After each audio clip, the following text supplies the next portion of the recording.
What's up, everybody? Look at this. We're live. Class Action is live. And you know me, it's me, it's me. It is PLD. And this is my brother from another mother, Richard Eric. Reggie. No. I'm Richard Eric Jarvie. Welcome to Class Action. As you said, this is a live episode. This is the first time we're doing it. It's exciting. It is very exciting. We've been tossing around this idea for a long time. We wanted to go live because we love having interactions with chats and everything else. But given our distance from each other, it always makes it kind of hard to find the proper time. So we end up usually recording Class Action on 7 o'clock in the morning, my time in New York, on Friday mornings usually. Mm-hmm. So it's a good time to go live usually, generally speaking. It's my time to just wake up and do this. It was 8 a.m. when I woke up. Right, and it's 2 a.m. right now out here in the good old New York.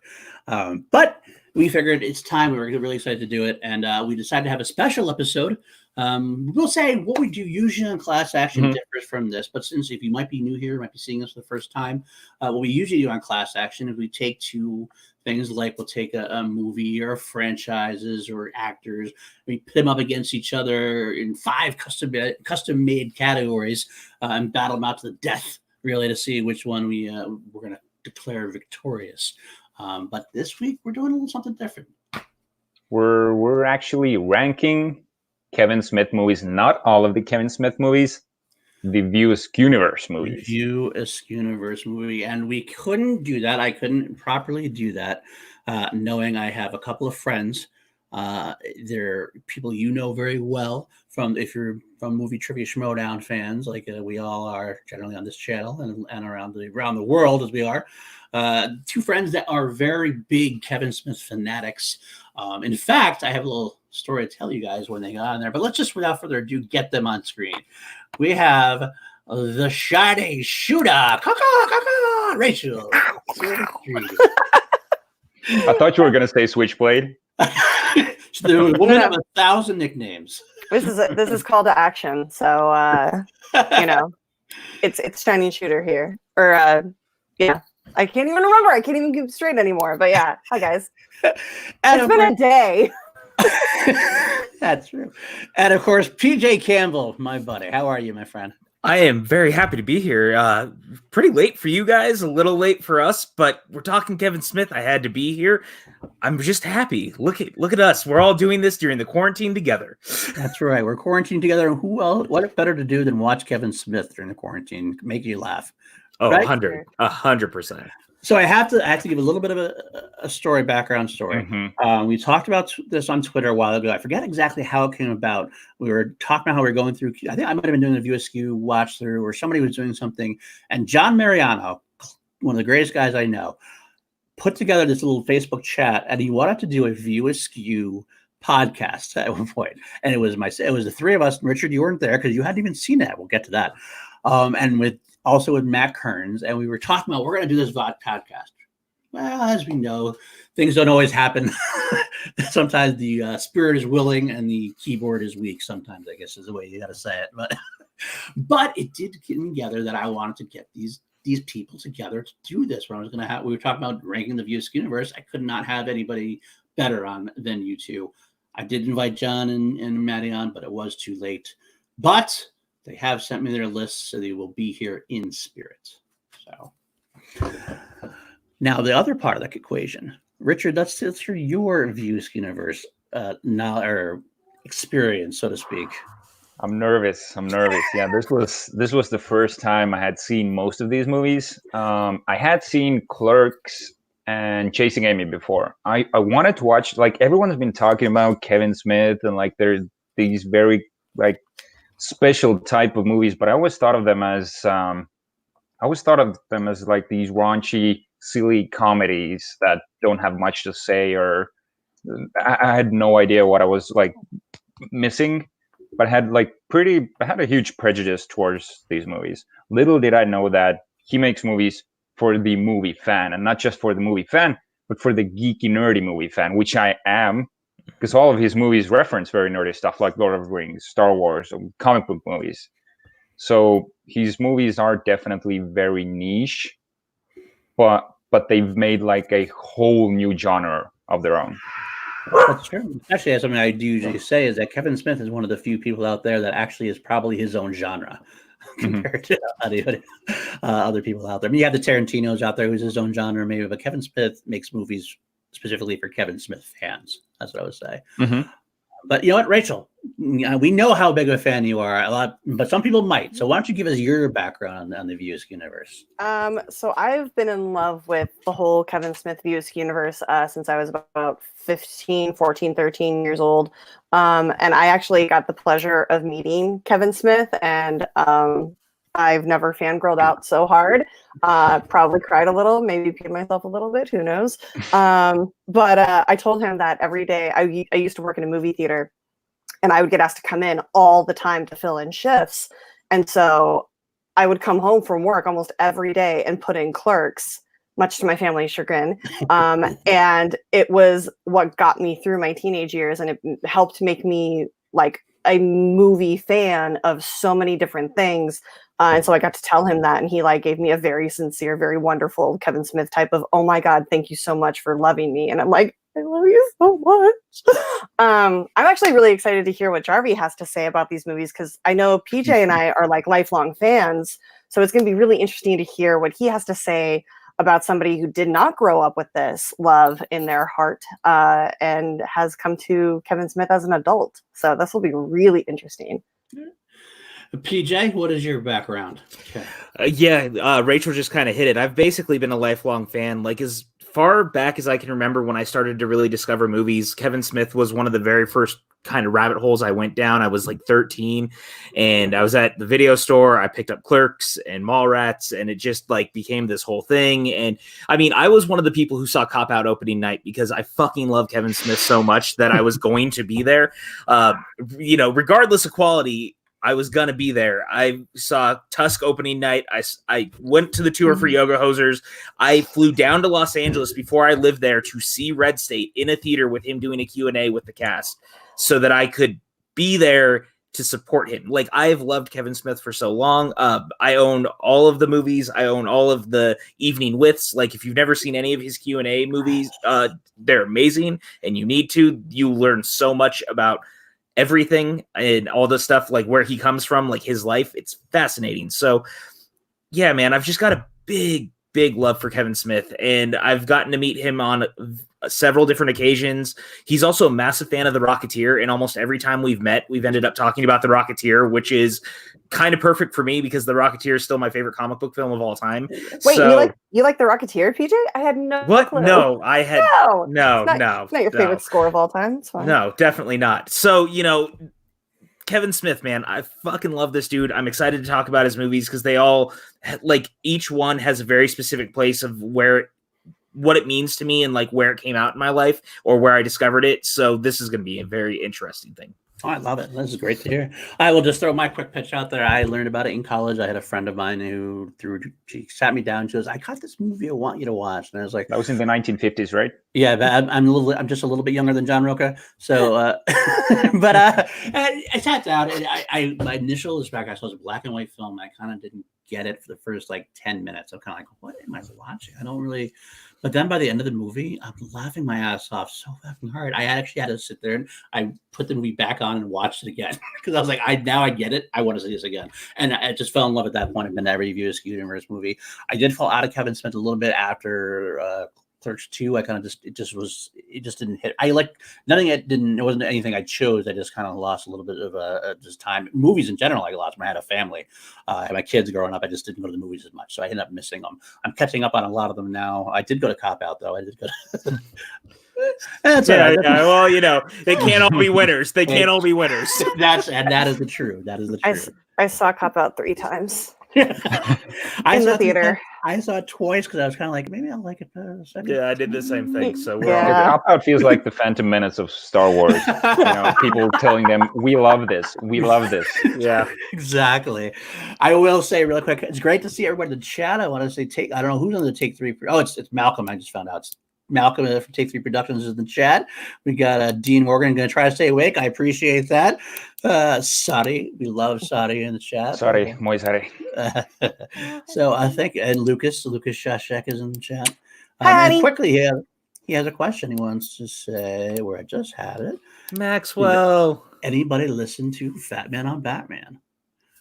I do on occasion. I do. I I do occasionally, but I know that it films like less than 20 minutes from my house. So it's one of those things where I'm like, I can't listen to it without wanting to just drive over there for all of the tapings. But especially during the quarantine, that's actually something I could catch up on.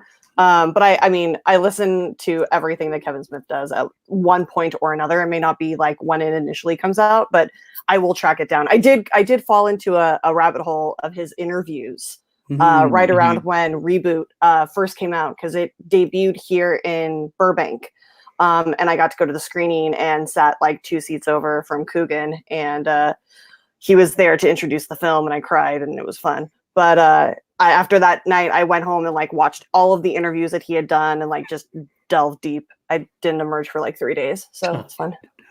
And I also want to add, speaking of interview stuff, and what PJ said, I love the evening with Kevin Smith as well. It's like a stand-up comedy act, pretty much. Honestly, I laugh my ass off just as much as I do the movies. To be honest. Did you guys go see those in theaters? Because I was in New York when one of them came out, and I took one of my best friends, and she loves movies, but she like Kevin Smith isn't like her favorite. So like I was like, we have to go. You'll love this, and we sat there laughing so hard that at one point we were both like, we're gonna throw up. Like we just got a large popcorn and a large soda to share, and we are going to vomit. We're laughing so hard. Well, and I want to point out too, like if you go back to that first evening with Kevin Smith, like the late great John Schnepp did an entire documentary about Kevin's work on Superman, and that story originally originates in the original Evening with Kevin Smith. So if you watch that back in the day, like he spends 20 minutes talking about his work on that movie long before the documentary, and it's still worth going back to because it's still like there's stuff in the documentary he doesn't necessarily talk about, or in the Evening with that he doesn't talk about in the doc. So go back and watch it if you get a chance. Definitely. The more we talk, the more I feel like I'm so out of my league here. It's okay. We're welcome. We're positive. Rank your movies, and I just rank them, and I just got nothing else to say. But you're offering such a unique perspective because, like I said, we are all like dyed in the wool like Kevin Smith fans, so we all know exactly what we're all talking about, and you come from a hugely different angle. So this is going to be a really fun discussion, I think. Okay, well, I do thank you for that. You actually gave me a lot of confidence here. Oh, something historical just happened. We got our very first super chat Actually, ever. this is ground rule I want to say. I want to bring this up. I will bring this up. Mukbang reviews. Thanks for the late show. Be well. Thank you very much.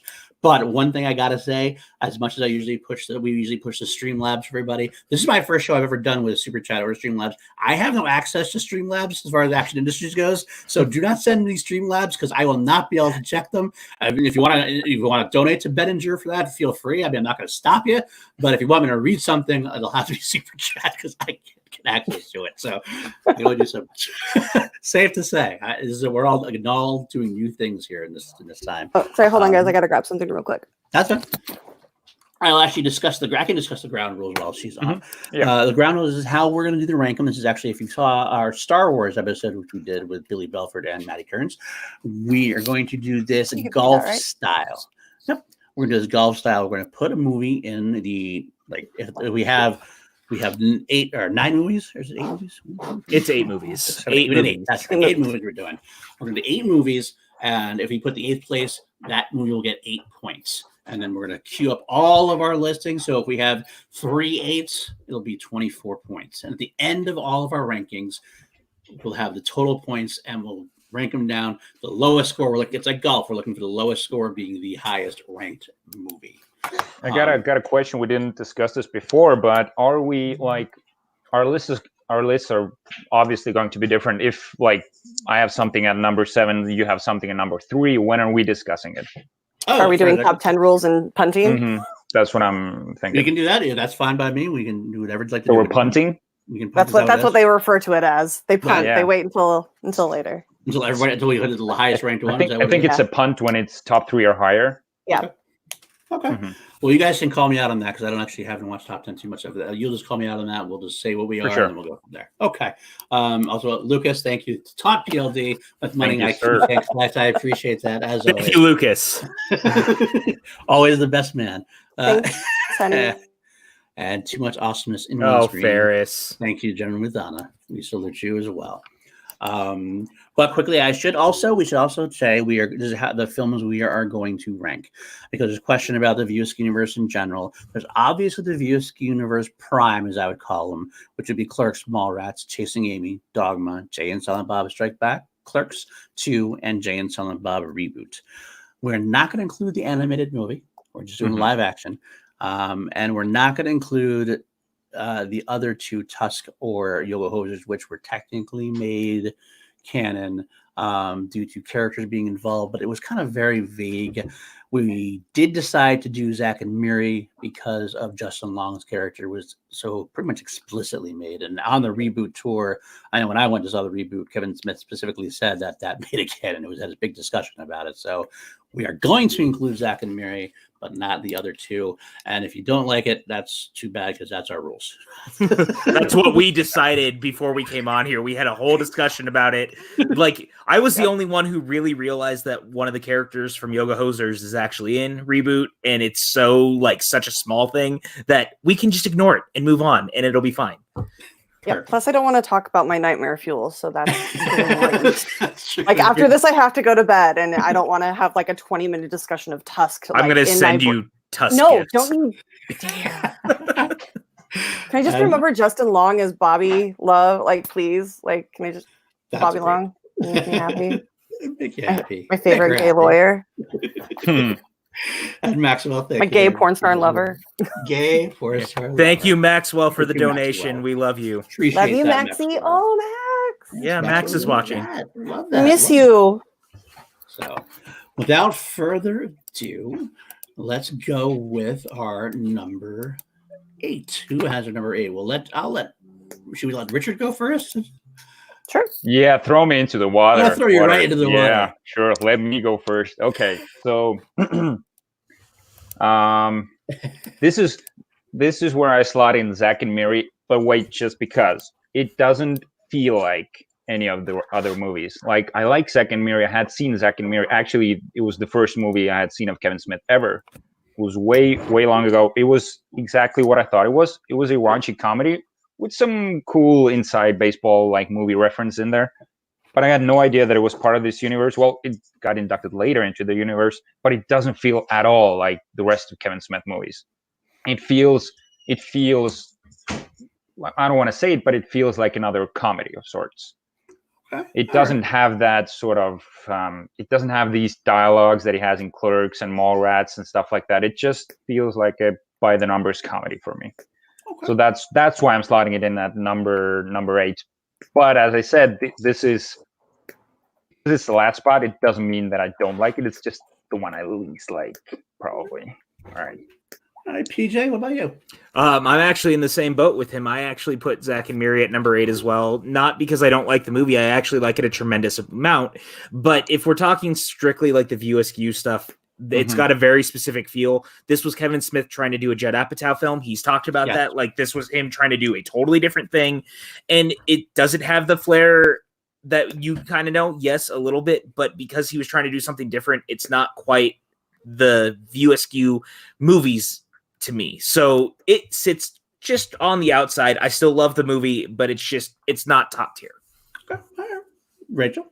That's fair. I know PJ is going to loathe me for this answer. Oh boy. But I am voting. So my rankings are based on how much I love the story and how much I like there's heart behind it. Because I am a very emotional creature. I am an empath. So my number 8 was Jay and Silent Bob Strike Back. Okay, if someone has it, let's say punt as soon as someone says it. If not, let's keep talking. Sorry. Okay. I have it at 6, but I have it at 7. All right. Okay, so you want to just talk about Jay and Silent Bob Strike Back now? Of course. Okay. Yeah. So for me, this movie, it was very, it was fun and it was stupid and enjoyable, and it is a popcorn muncher type of movie, and I absolutely adore it, like any movie that Kevin Smith makes. But it didn't have like that heart punch to it. Like everything else that he makes has so much heart behind it, and this was just like funny. yeah, that's I love it, but it's the one that I find myself going to watch back least.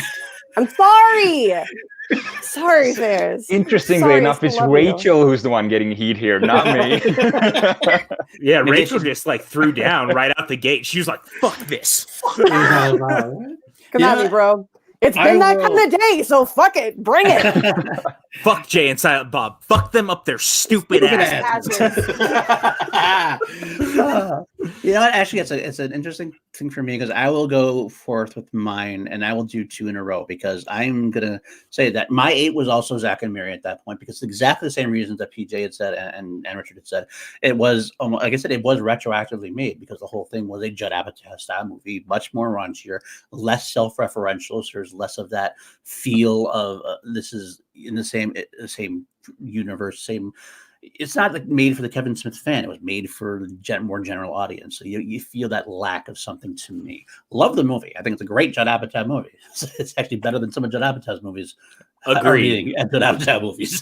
But and I love the characters. I love Seth Rogen in with Kevin Smith. That's a great teaming that you don't get to see very often. So it's nice to see some different actors outside of the usual View Askewniverse actors, even though that's part of the charm is getting the same guys back and forth, get that family back, to get the band back together, so to speak.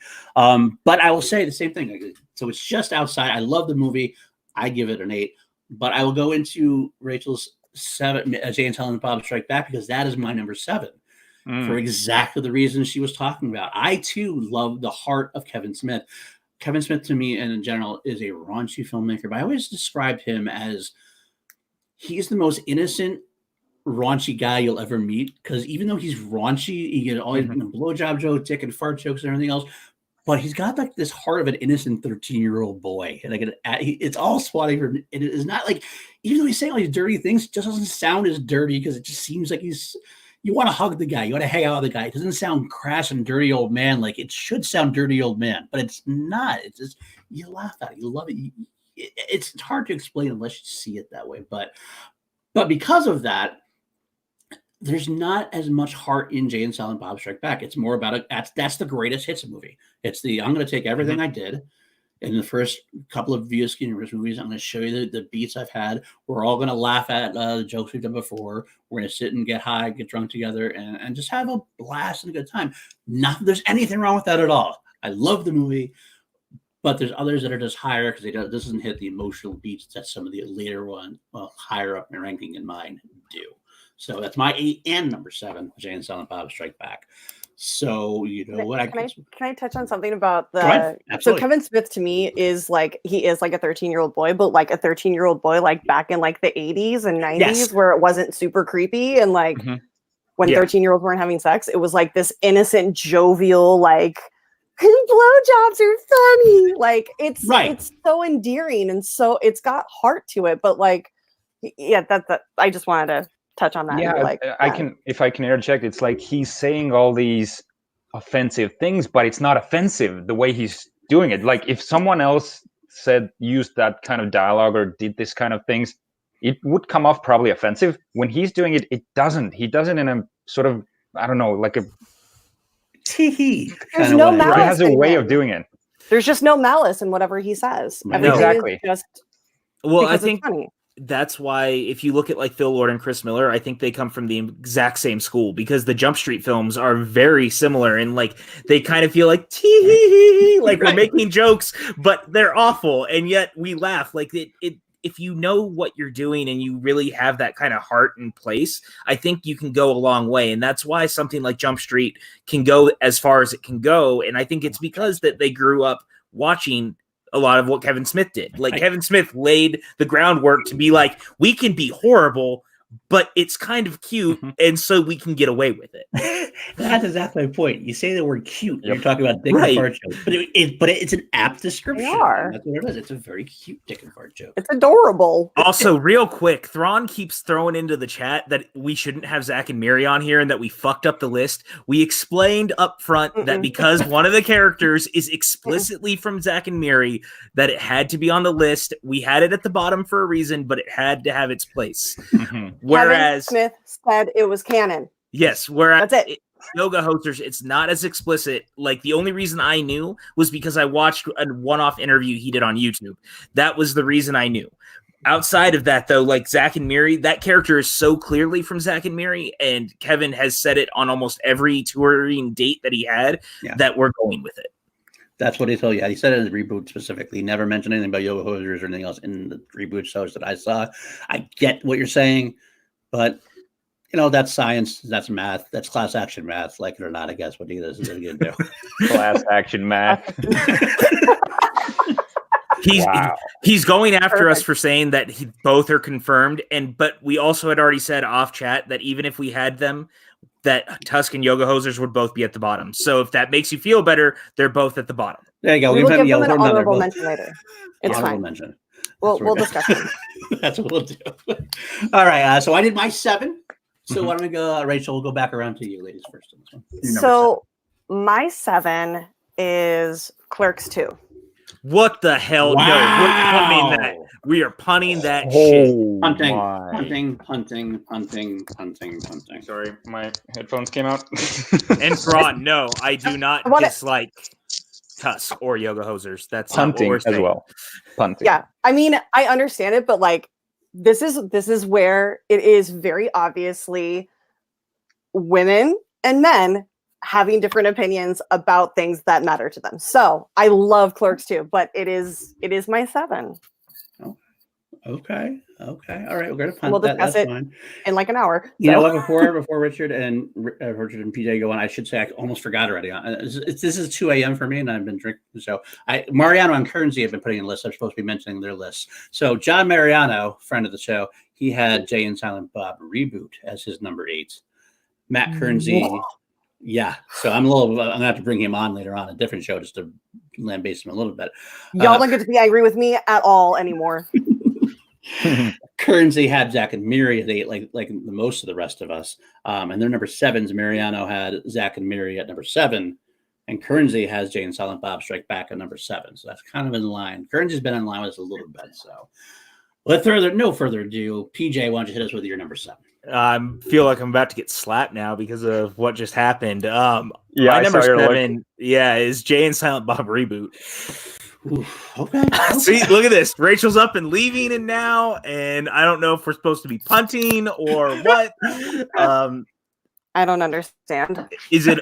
Am I punting? What's happening right now? Yeah, you're punting. Okay. You're punting. Okay. You're punting. Great. I'm punting, apparently. I'm telling Mom. Oh, you fucking do it. I dare you. Wow. She loves me. So I guess it's up to me now. Number 7? Yes. I can feel a pun coming around, but this is where I slot in Dogma. Okay, that's fucking crazy. That's a punt, motherfucker. Wait. Oh my god, I can't wait to hear why. This was clearly the weakest movie of the lot for me. When I watched it, I was like, okay, I see what's going on. I'm having trouble getting on board because it's so ridiculous. I understand why people love it, but for me, it felt like the most slapsticky and I don't know this. Okay, we're punting. We're punting not this. Right It's so hard. That hurt real bad. Holy fuck! That one did hurt really bad. Although I am really excited to hear his take on it because I feel like that's gonna be a discussion. That is definitely going to be a discussion. Okay. All right. So then, why don't we go back and go ahead? We'll go backwards now. Richard, why don't you give us your number 6? Oh my god, this is the worst. Okay, this is where I have Clerks 1. That's a punt. Punt. Okay. All right. TJ, your number 6. My number 6 is Jay and Silent Bob Strike Back. Okay. Well, that makes sense. That's about right. So I have it at number 5. Okay, so I think we could talk about it then. Just at this point, there's a lot that I really like about this movie. I think it's very ahead of its time. I think that especially now, like looking back at it, the way that it treats the internet and the idea of fandom and how toxic things are, like it was super ahead of its time on that. I think that it was ahead of the curve on a lot of the superhero boom before it actually happened. So going back and watching it now is actually like incredibly interesting because it feels like a joke way ahead of the actual game. And so there's a lot to process with that, but also like it was the first time that we had a massive View Askew crossover like that. Like we'd had characters weave in and out, but literally every character that was major for the most part had some sort of part in this film. And that was really great. And that's the same thing that works about Reboot. And we'll get to that down the line, is that you feel like you get something for certain characters and you kind of catch up with them in very specific spots of their life. And that's what I've always liked about this movie. I think it doesn't necessarily have the heart of the other ones, which is why I have it lower. The only reason it's higher than Reboot is just because I also have a soft spot for it. Like it was the first one I saw in theaters. There's just very certain things about why it's where it's at, but it's a good movie, man. I like it a lot. Okay. I'll fair enough then that. Rachel? Yeah. Wait, which number are we going on? 6? You are on your 6th, yes. Yeah. So a thing about Jay and Silent Bob, Strike Back real quick. It was the punchline before the joke even happened. So I totally agree with you on that one. My number 6 was Zack and Miri Make a Porno. I love that movie. I think it has a ton of heart. It came out at a perfect time for me when things were just upheaved in my life, and it was just really funny. I love the entire cast of that. It's just so good, and it's just really endearing and sweet. And yeah, I mean, you guys all talked about it before, so yeah, it's my number 6. Okay, I like that. There was a cool cameo at the end. Yeah. Oh yeah, that's true. That is very true. I don't want to ruin it if anyone hasn't seen it. It's been long enough. It's fine. I'm going to blow some minds here, I think, too. As a big Kevin Smith fan, I think I'm going to blow some minds here. My number 6 is the original Clerks. That's a punch. Me. Yeah, Ferris. Well, here's the problem. This is where you have Clerks 1? This is where I have Clerks 1 as well, actually. Right. Yeah, sorry. Right. You can know that's true. Here's what I'll say. Anything in all of this ended up being like picking favorite children. So I'm not really going to disparage anyone for where anything's posted and like placed, but also, holy shit. That's yeah. I said that too. When I wrote it, I'm like, God damn, this is low. Am I sure? But I can't help it. I got my reasons, and I'll let you know about them when we get that's there. good. Okay. I can't wait to get there. I will throw in these as well. Mukbang reviews. Thank you. Another $2 super chat. Dogman was legendary like PLD. Sorry, you disliked it. Fair enough. General Muthana as well. I used to like Richard Eric Jarvey. Then he put Clerks at 6. I guess Ferris does not like me as well. In general, I do love you. Everyone off tonight. It's great. I love it. I love it. They're going to love our list when it's done. I can already tell. Oh, yeah. We should all talk Star Wars next. Oh, God. That was our first ranking. I definitely pissed off Bill by putting Revenge. We weren't live, so we didn't get any heat. That's true. Mariano had Jay and Silent Bob Strike Back at number 6, while Kernsey had Clerks 2 at number 6, which still kind of hurts me a little bit too. That hurts. That later on. That hurts bad for me. Yes, get out of here, Paul. I thought we were friends. I'm still friends. I can still be friends. It's okay. So, okay, we'll go down number 5 now. So for me, this is where I slot Jay and Silent Bob Reboot. Okay, awesome. Okay. I don't know. We're punting it at this point. We're still going higher. You want to talk about that one yet now? Or I have it at 3, so we can go. We can wait then. Yeah, we'll wait. That's a punt. Go ahead, Rachel, and you can go into your 5. So my number 5, this was really, really hard because like I just love these movies so much, but I had to put Mallrats at 5. Whoa! What? I get that. Like I said, my list is based on how the movies affected my heart. Now I love Mallrats, but like it's not a heartfelt movie. It's a really enjoyable movie. It is one of the ones that I go back and watch all of the time and quote endlessly, as you all know. But yeah, I think honestly, like I called somebody Sega Boy one. I know this list is tough. This is a hard list to do, guys. Damn audacity to have Mallrats so Do you know low. how many times I have redone this list in the last week? Like, it's been rough. I have cried over this list, okay? Do not get me started. I love Mallrats, but it had to go at 5. And You've actually rearranged my list with this. With I just redid my list. Yeah. What up? Wow. But yeah, I mean, this movie is timeless, and I love it dearly. But I mean, to be fair, so are the rest of the movies that are still on my list. And this is just these are separated by like a quasi like millimeter of a hair like difference. Stop glaring at me, PJ. Rachel's back on an escalator again. Thank you, Tim. Oh, does Tim Franco have a corgi? Yeah. Oh yes. Yeah. Wait, oh, I gotta every single time. Wait, does Jarvie have a corgi? Charlie.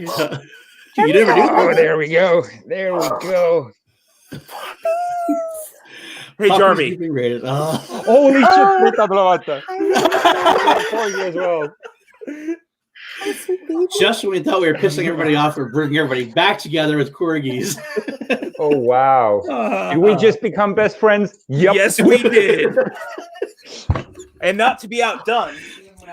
Yeah. Not Give to me be the other outdone. one. Not to be outdone. Charlie, there's a There's second another one. one. There's a second Oh, one. you got two. I do. I have two. Holy crap, he's got two. Left action, we have the corgis. Last action, We do have we have the corgis. I actually got to drive out to Arizona with PJ to go pick them up last Christmas, and that was like the most amazing thing. And then I got to snuggle 2 puppies on the way home. And For Tim 8 was the hours. one who helped us get them. That's very true. Really? And then we got to hang out with his That's so puppies cool. too. That is true. Corgis win the streak. Yes, yes, they Press do. those likes, yo. Do you like corgis? Wow, that was Press fun. the like button. That was amazing. All of a sudden, there was just corgis everywhere. Revolution of corgis everywhere. Thank you, Tim Franco, for jumping in the chat and sparking that. There you go. I have 2 and past related to mine. That's awesome. That's awesome. Another super chat real quick first. Can you show that Vader mug? Sorry if I confused you earlier. Yeah. I It's actually very got 2 of them. My girlfriend and a good friend of mine got me just the exact same one. That's Perfect. amazing. It always helps to have a backup. It's quite uncomfortable to drink from, but I love it so much. Who cares about Kevin Smith? Just show the does. Fair enough. I mean, I will be. Max is not wrong. I'll be on that stream all day. All day. Corgi stream. Oh boy! So I just completely lost where Where were now. we? Where We were are we? at number Talking about 5. Mallrats, and y'all were angry with me. Oh, right, okay, so all right, PJ, what is your number 5? My number 5, and I'm feeling like this is going to be a problem. I can hear them. Yeah, they're fighting in the background. Dogma. Dogma is my number 5. Dogma is number 5. Hunt. Hunt. All right. Okay. You don't get to give me that look. God damn it. How are you punting Dogma? We're Sure, gonna have very that discussion confused. later. We'll finish that Okay. talk. All right. Richard R. Jarvie, what is yours? My number 5 is Jay and Silent Bob Strike Back. James Bob. Okay. Hi. Okay. I feel like this is the first movie where he truly went. We're not punting, right? No, we already discussed it for the most Yeah. part, so go ahead. This is like the first movie where he went all out with all his references, like all this Mark Hamill stuff, Star Wars stuff, everything. He just went. I had no idea that movie was so bonkers. Like the third act or the final fourth act, what do you call it? That was like complete craziness, and I loved every bit of it. It was, and I keep hearing people saying that Jay and Silent Bob shouldn't have had their own movie. I don't agree at all with that. I don't agree with that either. I think Yeah, it's because I've been hearing a lot that people have been saying that they work as secondary characters, just someone who are in the background, stuff like that. Nope. They did very well on their own movie, and I had so much fun watching it. Well, that was Kevin Smith's worry. That was his worry for a long time, whether he was going to be able to handle it. And Jay, especially with his issues, that was a big question mark. But I thought they pulled it off quite well. The fact that Jay is like cringy at times, that's part of his character. Like, oh, why are you saying that? But I love you for saying that. I'll say this too, like they're very much the exception to the rule of like the idea of spin-offs and giving secondary characters lead in anything, because so often the character works for where they're at. Like it's why Joey as a spin-off didn't work compared to Friends, because Joey works better as a unit than he does apart from everything. Whereas Jay and Silent Bob proved that they could lead and still be surrounded by the same characters and just be front and center, and we'd still buy into it. I mean, not that they weren't in a lot of the other movies, like Mallrats. I'd say that they're basically the main secondary storyline in that film. But giving them the lead was always going to be a gamble, and it paid off. Fair enough. Yeah, it's the Good Will Hunting reference.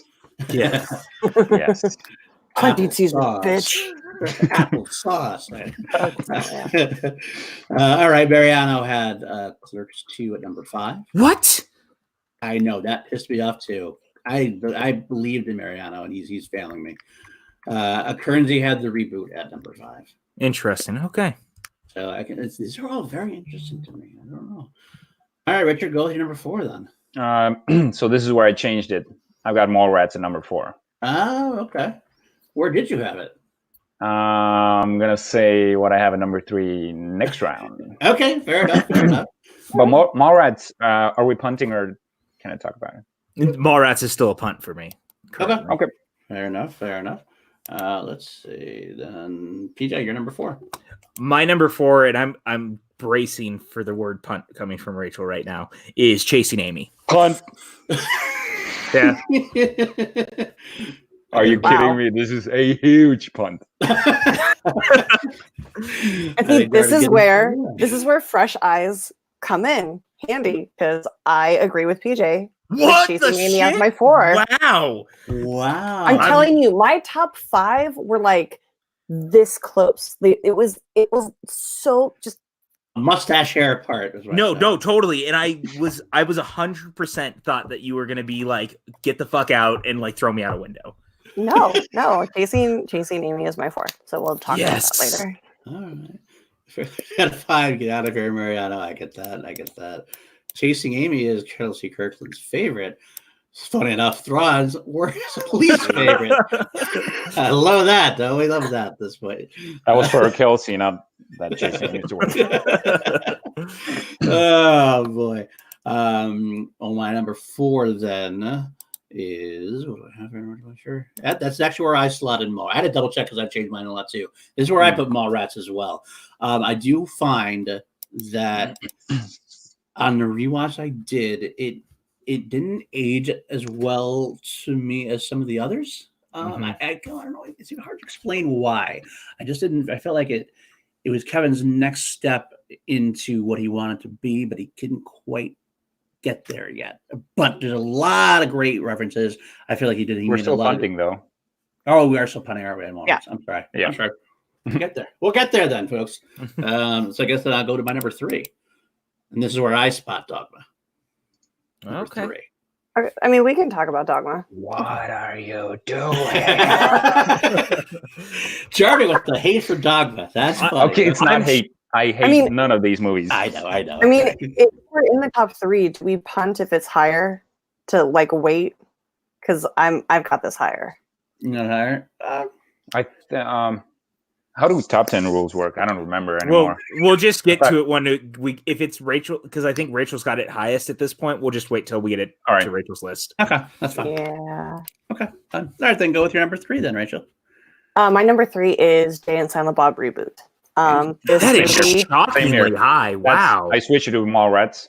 The reboot was an incredibly emotional thing for me, because it was, and I mean, 2019 was the year of the love letter from movie makers to fans. Yes. And I feel like this was Kevin Smith's love letter to us, who have been fans for forever.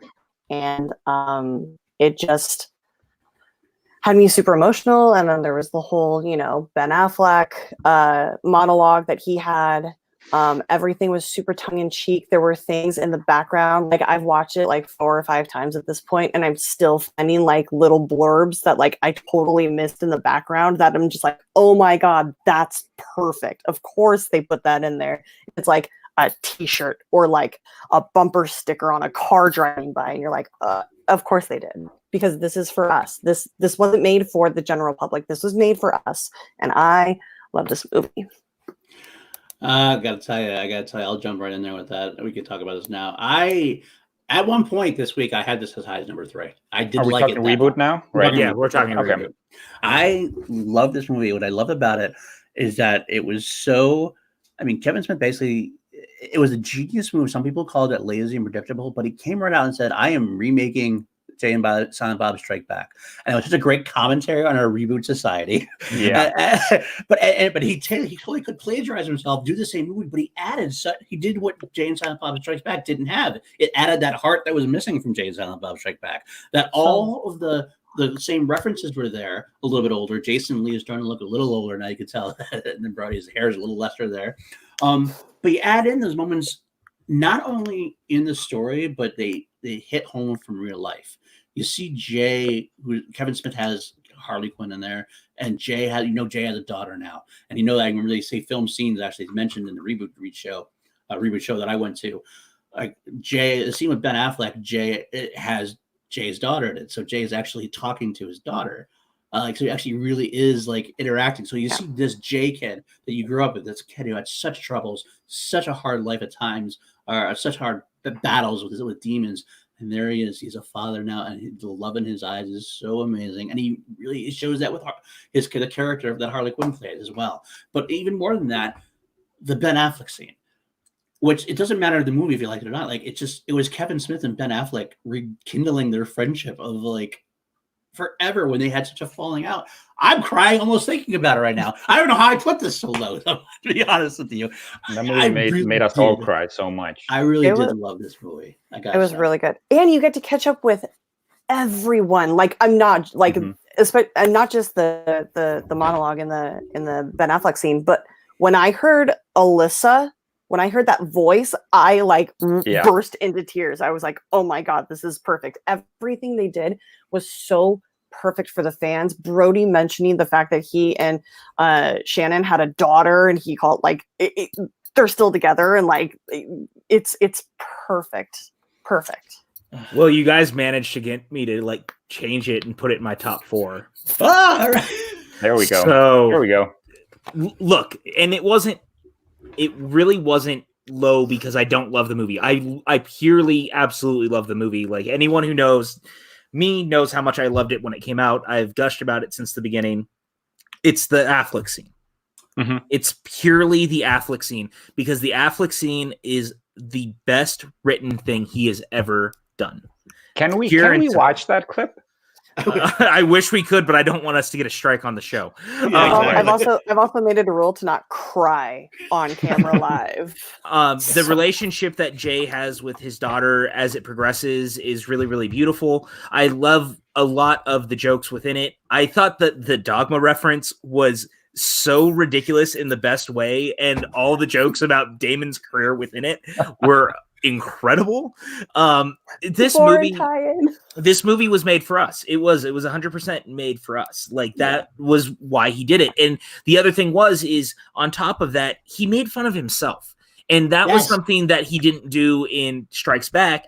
This purely made fun of where he is with people in this community. People look at him as a joke a lot of the time. People who grew up loving him, the internet hates Kevin Smith a lot of the time, which I find bizarre because so many of them loved him for so long. And so for him to make fun of himself as a director at the same time, he really kind of took that away from them to me. And I thought that was really smart. And him coming back from the heart attack and surviving, and this is the thing that he got to do. And in the process, he got to secure Mallrats 2 and Clerks 3, something he never thought was going to happen, is incredible. So it's a really great success story on top of it. I agree 100%. And seeing that, what else we should mention too, is how amazing in this day and age, especially now with movie theaters and everything else. And he mentioned the story during Reboot, the roadshow that I went to.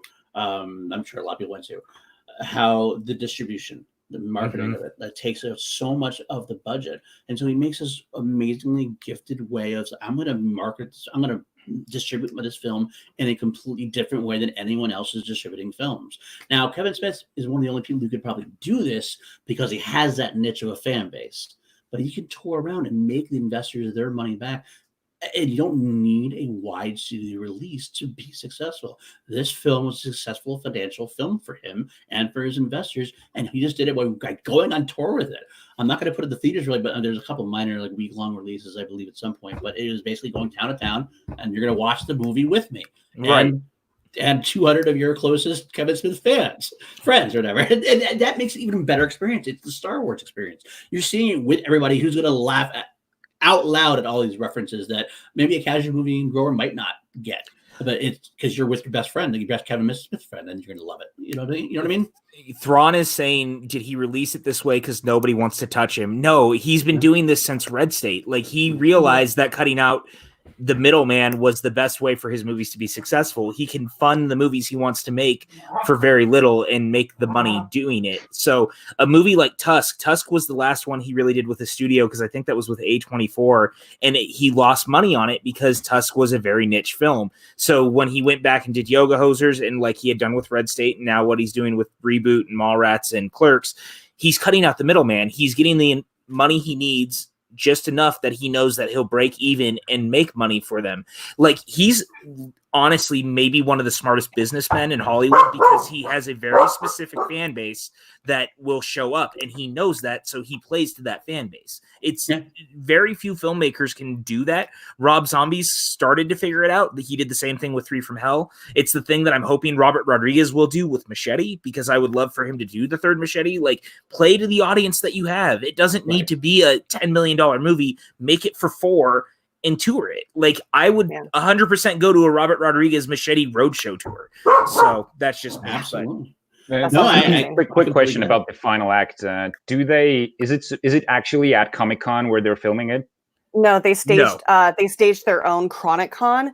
They filmed it here in LA for that, and actually they like put out the call for it because they filmed it with Legion M, was one of the producers, and so like if you were a Legion M producer, you were invited to come out and be a part of Chronicon at the end. And I do love the fact that like they got what's his name, Chris Hemsworth, to come in to film the holograph scene. And they like had him for like I think an hour, and he nailed whatever he needed to do that was scripted for him within the first like 10-15 minutes, and then was just like, so do you want me to do more? Like, do you want me to play around with this? And like that second cut of him being like, again, please don't dry hump me, like please don't touch me, same rules apply. Like that was him just like ad-libbing, and it like everybody wanted to work with him. I will talk about Chris Hemsworth till I'm Thor. Right? That was I was the girls at that moment. Like, there is no man that makes me feel like Chris Hemsworth does. I'm like, made you feel like a 12-year-old girl too? Like totally, like completely man crushed. And the fact that he's in that movie it's bonkers. Exactly. Don't grind up on me. Thrawn has said that he knows Kevin shopped the network's The Mallrats sequel originally, and nobody wanted it. And yes, he did, because no one thought the IP was good. It wasn't about Kevin. It was about the IP. And as it turned out, because Universal was one of the backers on Reboot, that was what got him Mallrats 2 in the process, because they're the ones who currently own the IP for Mallrats. It's the one, I think it's the only IP outside of Dogma he doesn't outright own currently. Yeah. I think that's correct, and that's right. Yeah. Real quick before we leave this, can we just talk about how much at the end of the movie you look at Harley Quinn and you look at Jay and you look at Kevin and you're like, wait, who's her dad again? Are you sure that's your daughter? Yeah. Are you sure? Because like they start morphing in your mind, and you're like, no, she really looks like Jay. Yeah. Also, get out of my brain, Rachel. I just wanted to make the same reference. Is Kevin sure? Can we also point out that the one joke, the post-credit scene joke, is by far and away one of the great post-credit jokes of all time, because it was a 25 in the year making payoff of why Dante could never open the shutter. It is the slowest burn joke of all time, and that was the kiss on the outside of the envelope for us. Like, it was so good. Before he sent it out, he was like, "You know what? Let's just do this." Done. Amazing. So beautiful. Like absolutely. Our theater because we had the first screening in Burbank, and that the laugh that maintained after that scene was at least a minute and a half long. Like, people were dying laughing and then talking about it again and then cracking back up again. It was perfect. I just have to say that I moved it up to number 4 as well during this discussion. I feel like Reboot should be our like unified number 1. Oh, not quite that high, but I will. And then Maxwell said that we convinced him to give Reboot another shot. So that's victory. That's what we got here. I'm really happy about that. I'll rewatch that with you. We can do a watch along. It'll be fun. I think it's the most meta of all his movies as well. Easily. Easily. I mean, to be fair, it's the it's the pinnacle of meta. I would throw out there, like, I love the fact that it's the epitome also sometimes of what Paul Preston said recently on not class action, show of action, where I do a lot of action shows. So when you have a joke and then it gets like, you commit to that joke so much and it's not quite getting the laugh, but then you commit to it more and it gets like further down, it starts getting less funny. Right. Then you stay long enough, it starts getting funnier again because it's getting that way. And then seeing Ben Affleck and his using his movie titles as dialogue. I'm just winking at the camera. It just got better. Like, kept winking, and it's like the better aspects of it. You're just kind of like, okay. And then he does the second time. You're like, okay, it's pretty funny. And it just keep going. You're like wanting to know more. I almost wanted the scene to keep going with more Ben Affleck. Oh, totally. Titles. I refer to that like lean in. I refer to that like lean in, that like really long joke of I call it pulling a Seth MacFarlane. Because he does that repeatedly in Family Guy. It's like, let's just drag this on and see how funny and not funny it can get. Muppet reviews. These great movies can be streaming almost anywhere except for Dogma, unfortunately, because Dogma is still under the auspices of He Who Shall Not Be Named at this point. And Reboot's actually streaming as of last week, I think, on Amazon Prime. So if you have Amazon Prime, you can actually watch Jay and Silent Bob Reboot for free. So and enjoy everything that we've been touting about. I'm gonna rewatch it after this. Yeah, Kevin Smith of his movies, having a conversation with his fan base. AJ, I couldn't agree with you more. I think Clerks 3 is going to be that way too, in a way that we're not expecting. I agree. I will quit the Schmodown to work on that movie. I wouldn't blame you. I wouldn't blame you at all, to be honest with you. Like, done. All right, so that's number 3. Let me see. I think that was my 3. That was your 3. Okay. So we're PJ's number 3 then, correct? I believe that would be my number 3. My number 3 is Mallrats. Okay. All right, let's talk about it. All right, because for me, this was the gateway film. I'm never going to forget the feeling I had the first time I saw it. It was the first time I saw a movie that I felt like spoke directly to me. Because I had never had a filmmaker who was writing in the way that it sounded like my brain worked. The closest thing I had to that at one point was Scrubs. Like, I felt like Scrubs understood my brain. This also understood my brain. So there was something very much about going down that rabbit hole. And as I started discovering the rest of his movies, it was because of Mallrats. And Mallrats changed my life. And if I had never seen it, we wouldn't be doing this. Like, at least I wouldn't be here. Like, that speaks to everything about how affecting that movie was on me in my life. And so there's something to be said about that, but I love the characters. And I'm also one of the people, I don't know, Rachel and Paul, maybe you guys have, there was a director's cut on the 10th anniversary that was 30 minutes longer. And like, you watch it and then you go back and watch the theatrical, and it's amazing to see how in like that one cut of the movie, how much they were able to take out, and the movie works so much better as the theatrical than it does as that extended cut. But it also showed the restraint that as a filmmaker in his second movie, what he was able to do. So there's a lot to be said about that. Brody Bruce is one of the all-time great Kevin Smith characters. Like, it's not even close. Shannon Hamilton being the great asshole Ben Affleck character is just I think he's my favorite. Yeah, like the Jaws joke kills me every time I watch it. Like, everything about it is the most PJ type thing, and I just adore it for that reason. Ben Affleck's character is my favorite in Mallrats, like by far. I think that's one of his earlier roles as well. I feel like it is. Yeah, and he goes like full douchebag asshole in that one. And just call me like Daddy. The back of a Volkswagen. Call me Daddy. Who's your favorite new kid? Is it Joey? Yeah, it's Joey. Yeah. And was his brother Casey Affleck, was he in there as well? No, that's Chasing Amy. He was in Chasing Amy. Okay. Because Mallrats, like funnily enough, Mallrats is the movie that I remember the least of. Although I feel like it's the most balanced of his movies. But there's like, if I try to think of some like scenes out of it, the only thing I can remember very well is like Ben Affleck being a total dickwad. There's just so many. Shannon Doherty is great in it. Stan Lee, like Thrawn just said. I mean, come on, Stan Lee is incredible in that movie. Yeah. Like the Stan the Man. Yeah, and then you have Tim who made the joke earlier about the escalators. Like, Mallrats is infinitely quotable. Like, you can fit that into any conversation. Specifically, Brody is I do all the time. Quotable character. Can you do the jam when they're doing like Jason Lee's like? Oh yeah.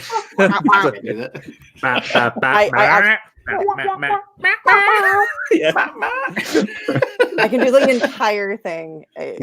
Actually, our theater was doing the entire thing during reboot, but wow. Yeah, Well, I think Mallrats is incredibly quotable. I quote it daily to people who usually don't know what the hell I'm talking about. Like I learned callow. I learned you learn vocab. Yeah, Yeah, absolutely. Tell him, Steve Dave. Yeah, tell him, Steve Dave. Again, it just Mallrats, man. Come on. That's funny. I've been one. Yeah. Yeah. Oh, yeah. That was my childhood growing up. I used to go to comic book stores in the mall, and I used to go everywhere for the mall. We all did, man. We were an entirely different generation, you guys. You don't understand what it was like to actually be a mall rat and a video store. Yeah, and video stores and does anybody remember buying cassettes? Yep. At the mall? Do. Yes. Yes, yeah. Indeed. Yes. You guys had Blockbuster in Estonia. We had Video Planet. Video Planet. That's amazing. Excellent. What a third party ripoff sort of sounding name. I hope you have a T-shirt from them because that sounds amazing. I don't. Oh yeah, Maxwell was Sam fucking Goody in the chat. Yes, yeah. Sam Goody. Sam Goody had strawberries around here. And, is she okay? Yeah, she's okay. I heard the noise and didn't see her. I was like, did she just fall? That was the iPhone, and he went like face down, and she just had this moment like. Yeah. Is it? Are you dead? Are you alive? Okay. No, I mean Mallrats does do like the most amazing. If anybody wants to know what a '90s movie is, it's Mallrats. Like that's all it is. Yeah. Say what? So. Yeah. That's good. That's classic right there. I love that. Perfect. Okay. So 3. We're still on 3. Jarvie. We're still on 3. That's my number 2 now, I think. So we're on 3 for Mariana and Kernsey. Both had the original Clerks as number 3. Interesting. Okay. I can see that. I can see that. Okay, no wait. I'm doing my third and second now, right? Yes. You can do third and second. Going back. Okay, my number 3 was Reboot. Yep. Mm-hmm. Okay. And my number 2. Okay, this is the toughest one for me. Was assigning 1 and 2. But I'm going with Clerks 2 as number 2. That's a punt. Well, we're not punting anymore, I think. We're just talking. Yeah. We can. Can't we? Well, we could save it to do all of our number we were one. punting if we were doing top 3s. That's true. Well, we can punt. We can punt and go back to that one. I think we will. We will. Let's go through. So you did 3 and 2. I'm going to throw it out there too, real quick, since we don't have them here. Mariano's number 2 was Dogma, and Kernsey's number 2 was Mallrats. So there we are with that. Yes. So PJ, hit you up with your number 2. My number 2 is the film that I think most people probably think should be number 1, but as our list has proven, it's clearly not. Is Clerks. I love the original Clerks. Is anyone punting from off of that? I got number 2 for Clerks as well. Okay, so I love Clerks. Without Clerks, we don't have this entire thing. It's a very specific snapshot in time. It's a really great independent film on top of it. Like there's so much about Clerks that as a film is vastly fascinating, and it started this entire craze. But I don't think it also speaks to me in the same way that when we get to my number 1, that film currently does. And there's something to be said about what he was able to do with this movie, and I love it for that. I even love have you guys seen the Lost scene when they animated it with the funeral? Yes. It's incredible. I kind of wish that it was inserted into the movie that way because it's so good, but it's a great movie. Without this movie, none of this exists, so it deserves to be towards the top. I completely agree with you. I actually think that you showed me that animated scene for the first time. I did. So that was a fun memory. But Clerks 2 is what not just started it all, but it's what started it for me. Like that was my first Kevin Smith movie. And like I said, I watched that every day after work when I was 15, and it was exactly what I needed. It was exactly who I was at that time. Actually, when I met Kevin Smith, he walked away from me. He was filming. He was directing an episode of Supergirl in Vancouver, and they were doing their last day of externals. So a friend of mine went out to go see it, and as he came out and like gave us Timbits, which are like donut holes, and as he's walking away back to the director's tent, he's wearing, of course, his jersey, and it says the number 37. So without thinking of what I did or what was about to come out of my mouth, I yelled after him, "Try not to suck any dick on the way to the director's tent." And he stopped and turned, and I realized what happened, and all of the blood left my body. And I was this close to jumping into the Vancouver Bay and drowning myself. And he turns around, looks straight at me. And No, she got out. so That's the best moment.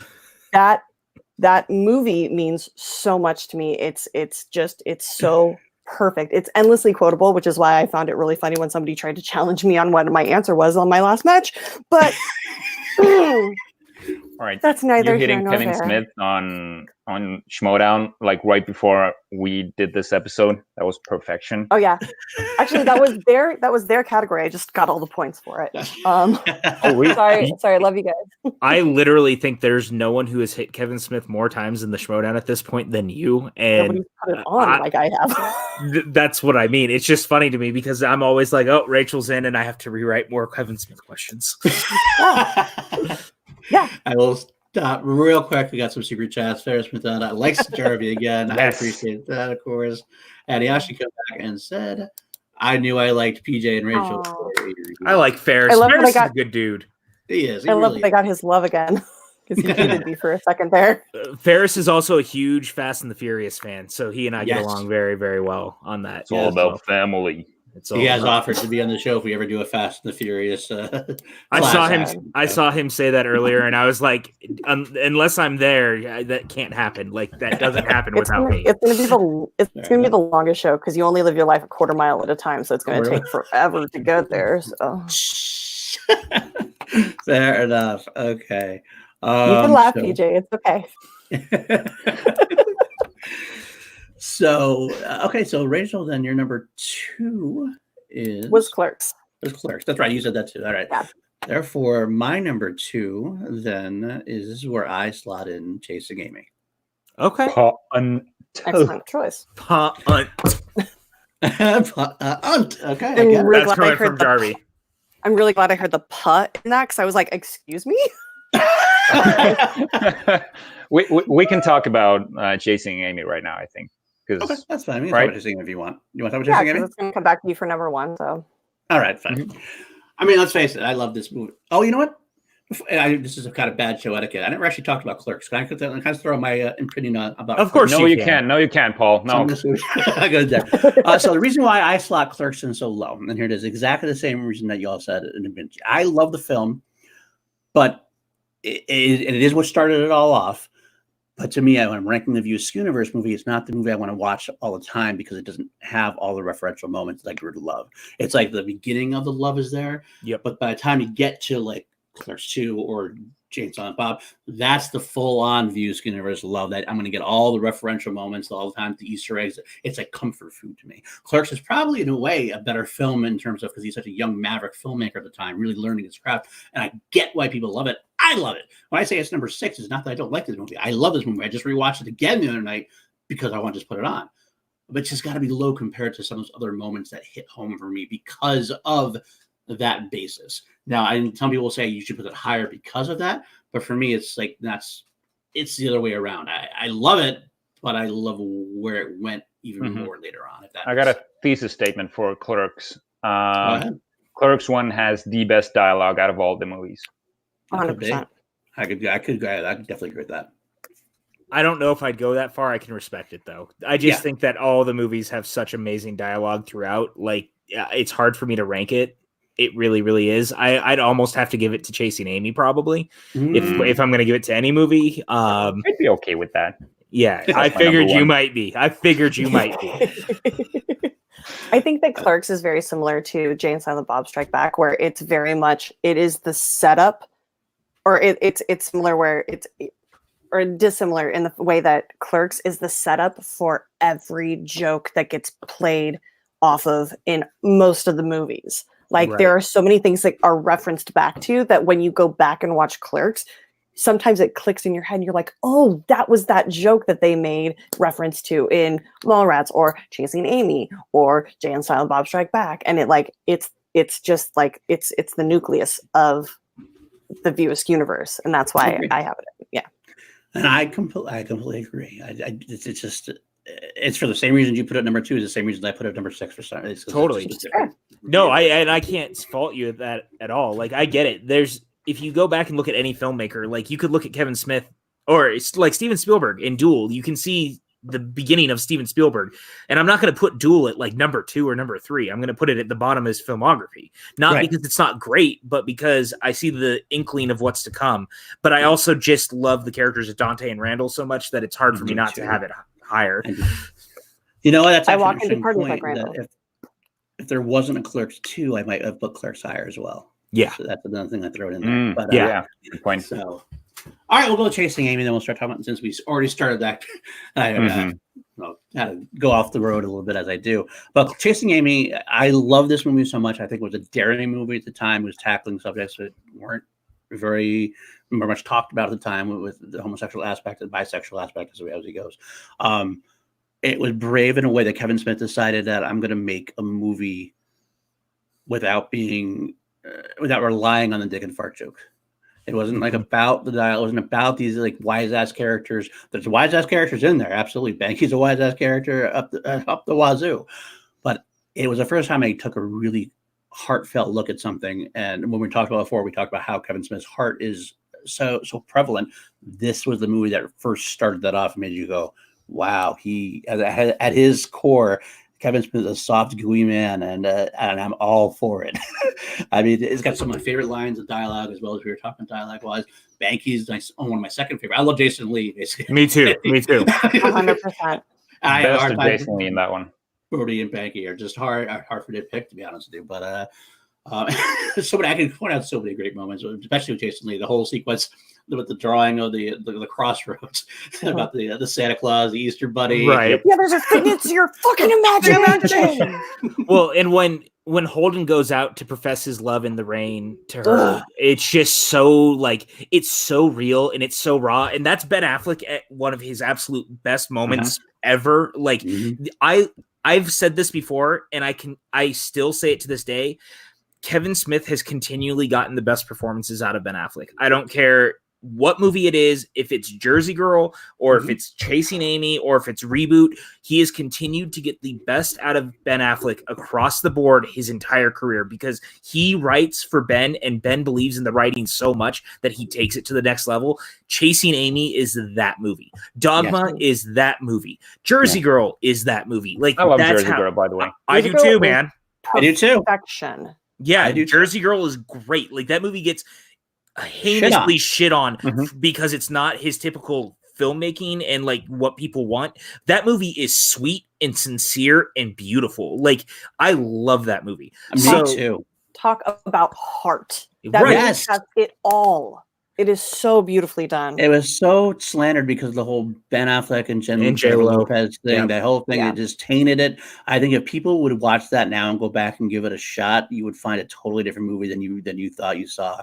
I mean, George fucking Carlin. Oh my God, beautiful in that. Will Smith's cameo is incredible. Will Smith's cameo was almost like the Ben Affleck of. It absolutely was. I was just about to say that. Yeah, I was just about to say that. I mean, I was one of those people that Jersey Girl, I was like, oh, that movie was just, ugh.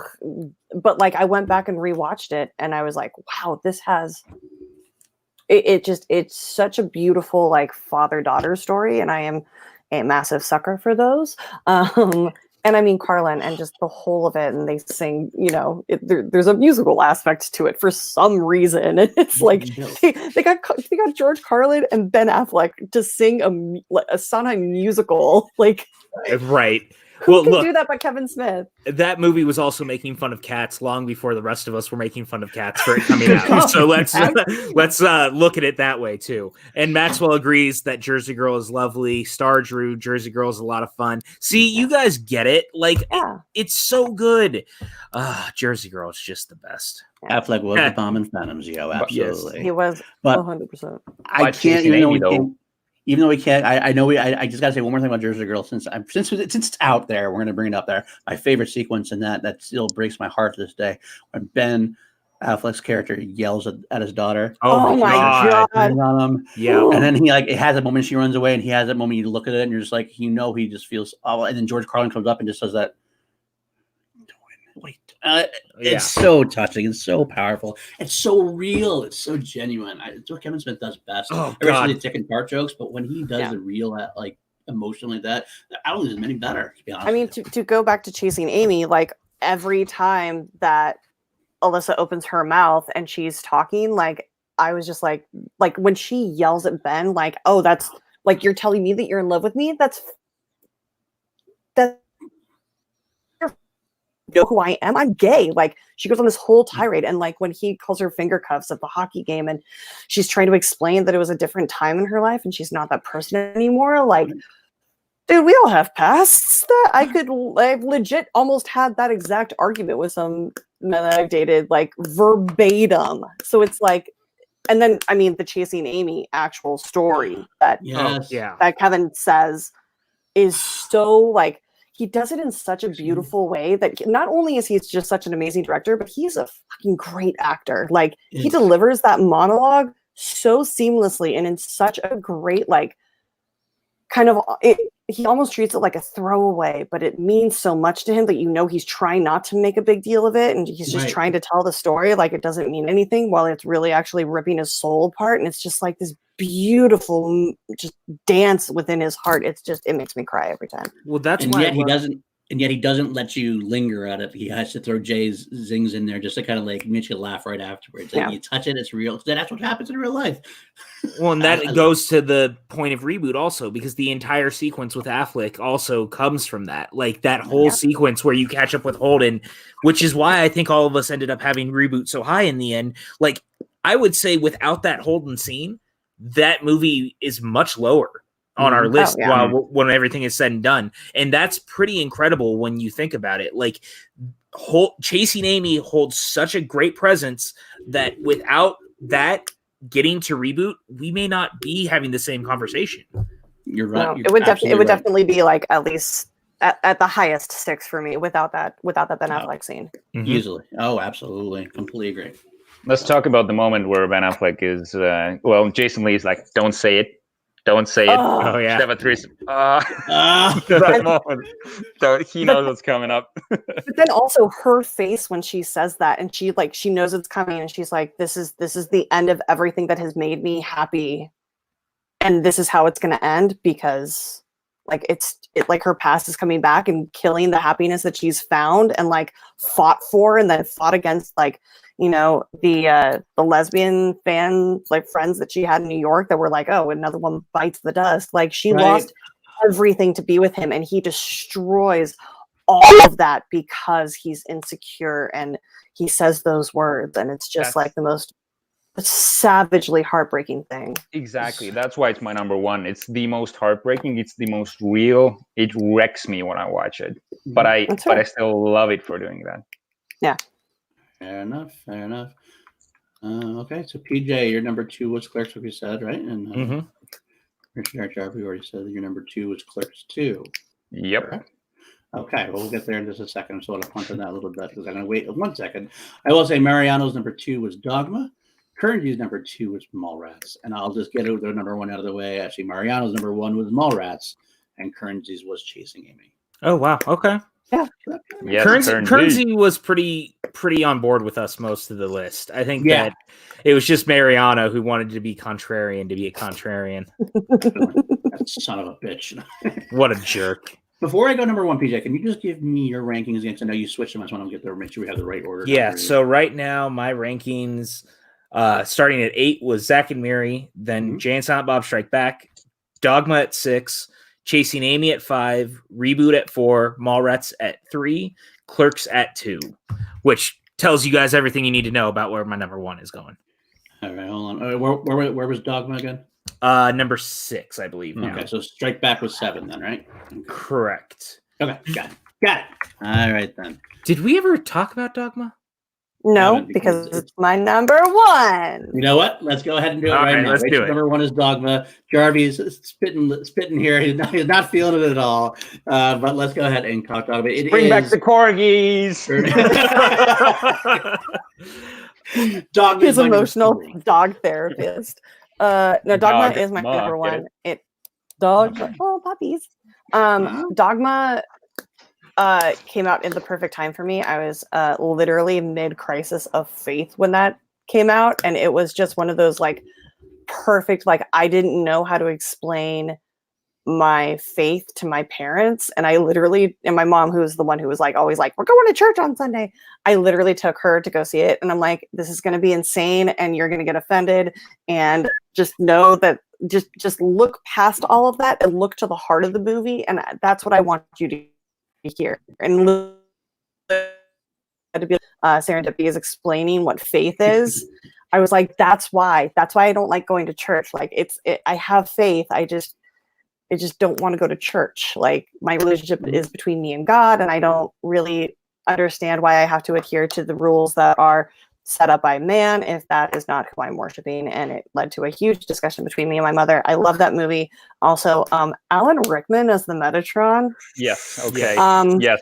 Can I just say, I'm going to be real fucking pissed if when I die, if there is a heaven and I get to go there for some reason, if I am not greeted by Alanis Morissette with Alan Rickman standing next to her as the voice of God, I am going to be so disappointed and be like, are you going to ask him to drop trow as well to just make sure there's nothing there? I'm not going to spray him with fire retardant chemicals, so it's fine. I will ask him to have a drink with me, though. That'll be fun. Okay. But no, I love this movie. I think it is perfectly cast. I think that it is just one of those movies. It's very similar for me. To me as Chasing Amy is, where Kevin Smith tackled this really difficult topic and handled it in a way to make it palatable for people, for the general public. And this was also one of the movies that like had huge protests. And I mean, there's a very famous clip of him on the nightly news in his hometown in the same line with people at the protest for his own movie. And they're like, you kind of look like him. He's like, yeah, I get that a lot. He's like holding a sign his of own protest. movie. Yeah, protesting his own movie. I got a question about Dogma. Is that where Kevin Smith was trying to do his Tarantino? Because it felt a lot like From Dusk Till Dawn. No, I mean, it was pretty violent. It was pretty gory, and I don't know. I got a lot of like Dusk Till Dawn vibes from it. There was a slight homage in the bar scene.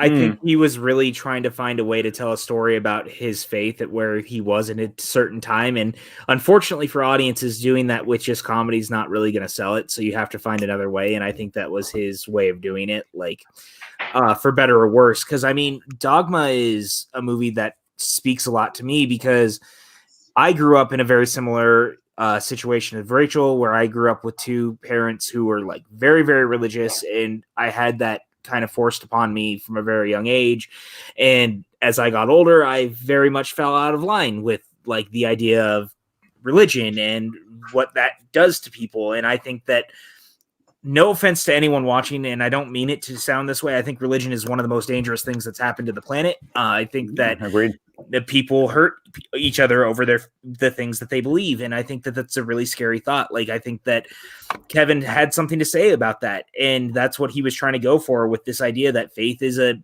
thing that needs to be about you and whatever entity you want to pray to. It's not about what people on earth are telling you to think. Like, the church is going to tell you to do all this stuff, and they create Buddy Christ just to try to get you to come and sit down.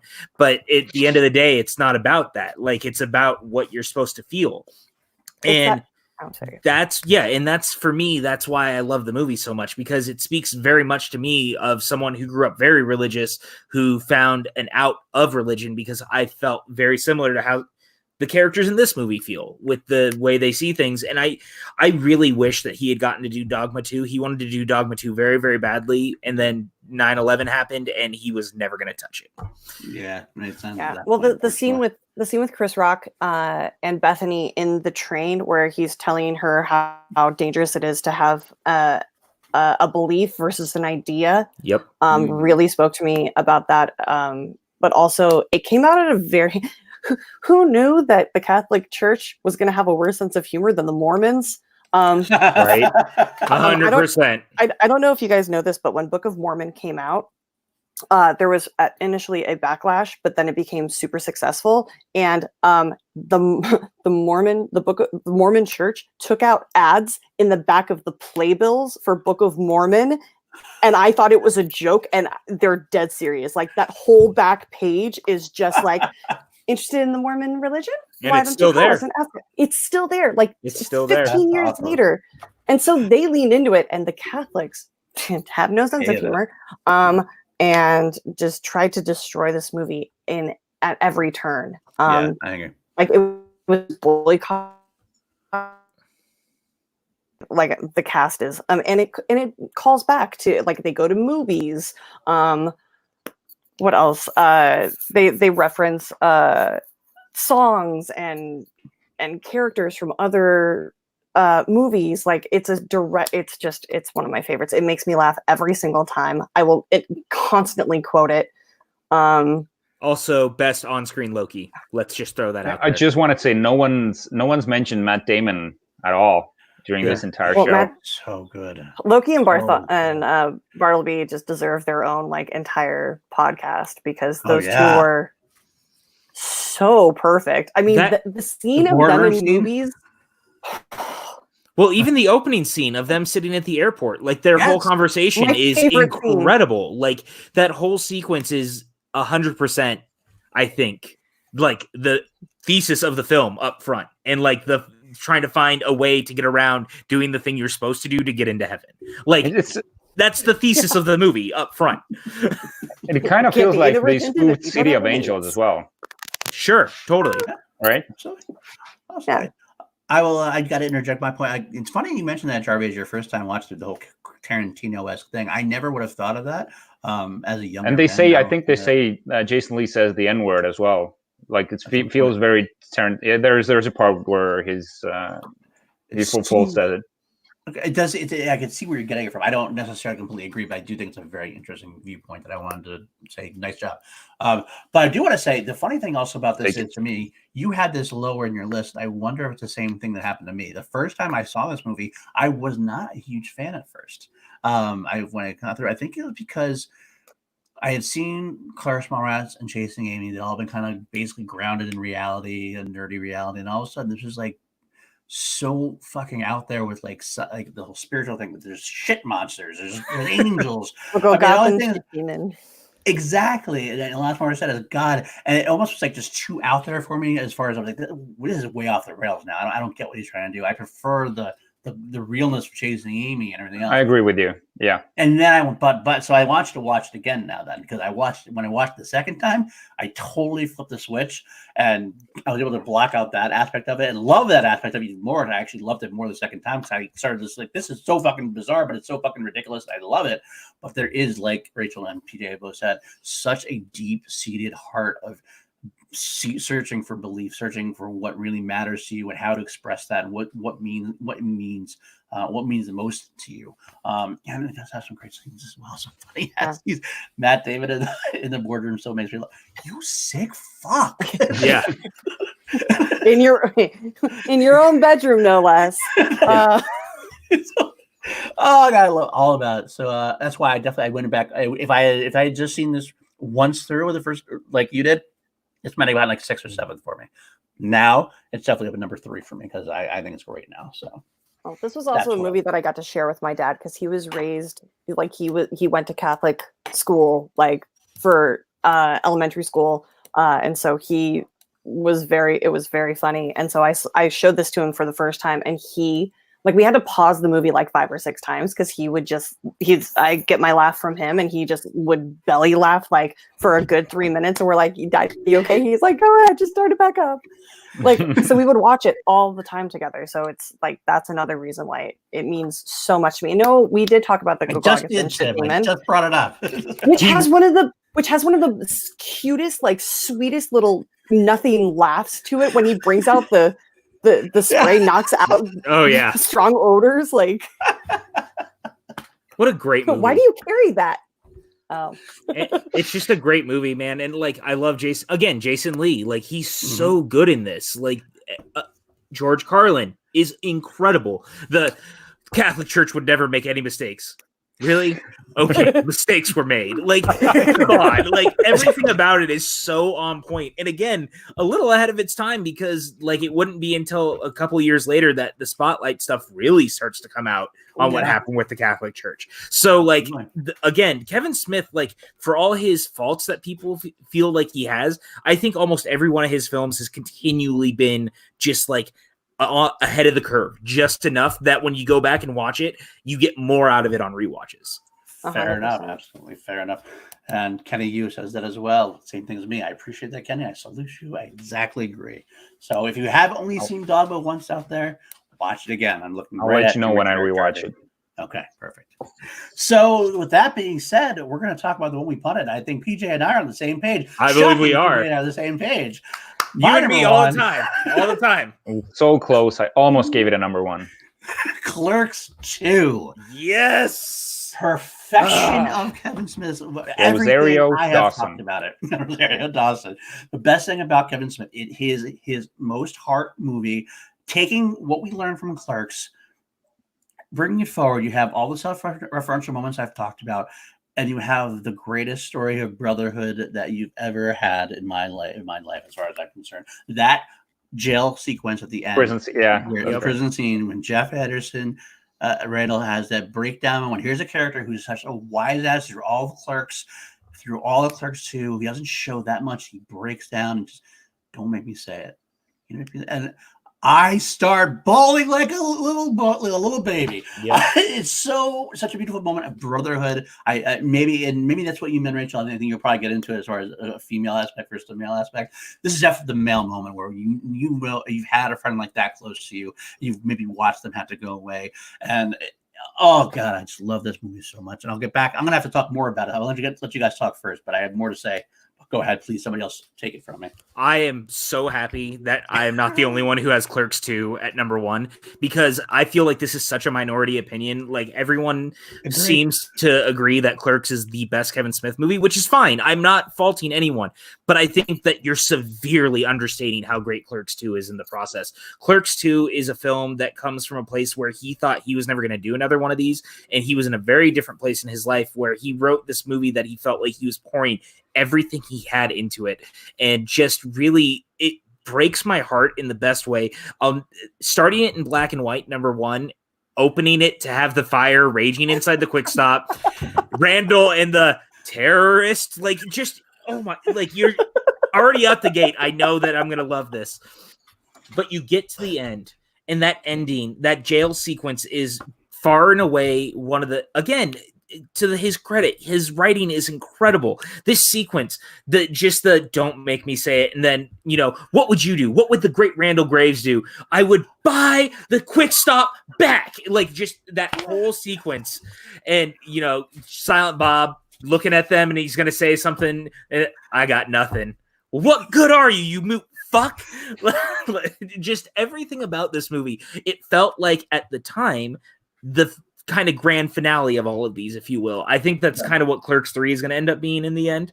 But now, at that very specific moment, that's what it was. And I mean, that was 2004, 2005. So, you know, 16 years ago, it's been a while. Like, between 2019 and Clerks 2, like, we had no View Askew anything. So for the longest time, that being the final film just felt so right. and everything about it fires on all cylinders. Rosario Dawson is wonderful. I'm glad that he got his musical sequence in that he'd always wanted, and so that was great. Like the Ben Affleck cameo, Jason Lee, everything about it just feels like Kevin Smith to this point that just makes me love his movies. Let's talk about the most underrated character of the movie, Elias. Oh God, yes! I was just Pillow dying pants. laughing. Pillow pants. One ring to rule them all. Darkness. Well, I'll bring that over there. I'll super chat. That's right. That's exactly it. Star Wars versus the Lord of the Rings. Yep. He told it nerd so hard he threw up. Why does it smell weird in here? Planet. Like one return, and it's of the Jedi. Jedi, not of the God, it's so good. I'm a big Lord of the Rings fan, but I still love that. Another thing I want to bring up, another big humor moment for me was the whole racism angle. Oh my God. Porch monkey sequence. I've never had a panic attack in a movie like I have during that scene. I was like, oh God, I want to laugh, but this is not okay. Okay, I don't know. I can't help it. You're like, okay, first of all, Wanda Sykes was the exact person to be in that scene with him. Exactly. I don't think there's anybody else who could have carried that out. And also, like, her husband's line, you can't taste racism. You can't taste racism, baby. So good. It's so good. It's just so good. The whole movie, man. Like, again, you can't say that, Paul.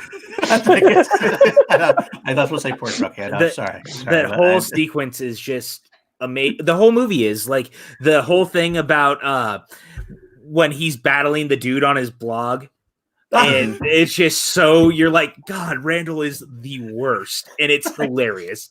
Everything about that, and I guess he is like Helen Keller. No, he's like, yeah, just everything about it. No, he's like Anne Frank. Yeah, Anne Frank. That's right, Anne Frank. With the diary and all. No, he's like Helen Keller. You jerk. Yeah. I will. Oh, I will so say that this when Dante takes Randall to go karting. I was like, I know that feeling. Like that is everything I want to do some days is just get the fuck away from everybody. Just go do whatever makes me happy and just fuck everyone else. So I love it's absolutely perfect. The pickle fucker scene again, Jason Lee. Oh God. Let's talk about the donkey because we probably have to. I love that was Kinky Kelly. It just makes like that honestly that's when they're in the jail and Kelly just goes, my donkey. I'm like, oh, yes. Oh, wait, he made that endearing. He made that endearing and cute. You were like, oh, why am I feeling those feelings? I miss. Why do I feel sad for a guy who misses his donkey because it's bestiality? I know. Oh my God. No, it's interspecies relationships. Erotica. Or cross species. Something. What was it? Erotica. Interspecies erotica. Fucko. I'm sorry, I can't quote it. Elias just cries baiting as he's watching it. Just Jesus. This movie is insane. Mr. Bean. Mr. Bean. Is that her mouth roll? Mouth roll, huh? This movie is great. Tim, I'm sorry, Jesus. I'm sorry, Jesus. His whole this aspect. That's same in the Lord of the Rings thing too. Do what you want to Jesus, but leave the rings out of it. So if you look at it that way, the Transformers are a gift from God, Randall. Clerks 2 is iconic, no matter how you never go ask him out. Sometimes. You know what, Max? At the end of the moment, sometimes it's okay to ask. That is a quote, guys. Please don't clip that out. Flip it, save it. I think Jake's asleep. You're lucky. So, Jarvie, your sentiments towards Chris Hemsworth, I express towards Rosario Dawson. She is stunning and beautiful, and I am a hard sell on Mackenzie scale for her. She is amazing, and I love her, and she is so fucking funny and perfect in this role, and it just makes me happy that they end up together. So I'm really excited to see Clerks 3. Yes. That was actually one of my Mandalorian season 2. Mandalorian season 2. That's true. Yes. Oh, which, by the way, I wanted to bring this up. I don't know if you guys saw the news that Kevin announced today. The cinematographer of Clerks is doing one of the episodes of Mandalorian, and it's the one that Robert Rodriguez directed. Oh, that's awesome. That is great news. Yeah, I totally wanted to bring it up when we were talking about Clerks, so this is the perfect time to do it. I was like, just look how far they've come. It has never been a better time to be a nerd, guys. Like, we are living in the golden age. Every day, absolutely. So, yes, Ahsoka High. We definitely know it. And we can talk Kevin Smith all day. We do have a lot of Star Wars in that love as well. Yeah. But I will say the reason why I had this ranked so low is because there were... I love Clerks too. I really do, obviously. It just had more laughs than heart for me. And like I said, I weighted my list on heart. So, I mean, none of these movies I'm ever going to be like, no, I don't want to watch that right now. If you mention, like, literally, if I'm wanting to watch a movie and anyone that I'm around is like, James Kevin Smith, I'm like, yeah, let's put that in. And we're going to start at the beginning and we're going to watch all of them all the way through. So, yeah. Absolutely. So, well, I have done the tabulations. I've done that while we were back in the background talking about this. Let's see what, as a group, including Kernsey and Mariana, what we have come up with. I don't. We're including theirs as well. I've included theirs as well because I figured what the hell they wanted to be a part of this so badly. They initially talked about the podcast. I figured I'd use their votes as well. If one of them tanked Clerks 2 on us, I'm gonna fucking throw things. Sorry, that was probably me. At number 8, no surprise. It's Zachary Nicholas Porno, and I'm okay with that. I am too. Still wonderful and hilarious, and Jeff Anderson is a surprising star in that. Yes. For as little as he does. I mean, he gets shit on. Often, and that's not cool. Wow. Number 7. I mean, literally shit on in that movie. Yes, I forgot that. Actually, it's true. I forgot that part. This has been a while since I've seen that one. Actually, that's the one I haven't seen the most. Okay, number 7. Jay and Silent Bob Strike Back. Oh, that's 7. Pretty low. That makes sense, though. I can get behind that. I can too. It makes actually a lot of sense to me, so I'm not too upset with that. Jay and Silent Bob reboot. That hurts. That is shockingly low. Wait, how did that get so low? It just got so many points. That's what Mariano and Kernsey probably. Mariano and Kernsey had a low. They both had a low. I'm surprised that Mariano has that so low because he has daughters. Yeah, that's the thing that got me too. Shocks me. Why do you hate your daughters? Why do you hate your daughters? I'm gonna ask him that tomorrow. Why do you hate your daughters? Yeah, Mariano had it at number 8. It was his least favorite of the films. That's what happened. That's why he tanked it. And Kernsey had it at number 5, which isn't bad, but it is what it is. All right. So next up after the reboot, might make some waves. This is thanks to Jarvi. Dogma is that low? Wow. Sounds right. Low. How dare you?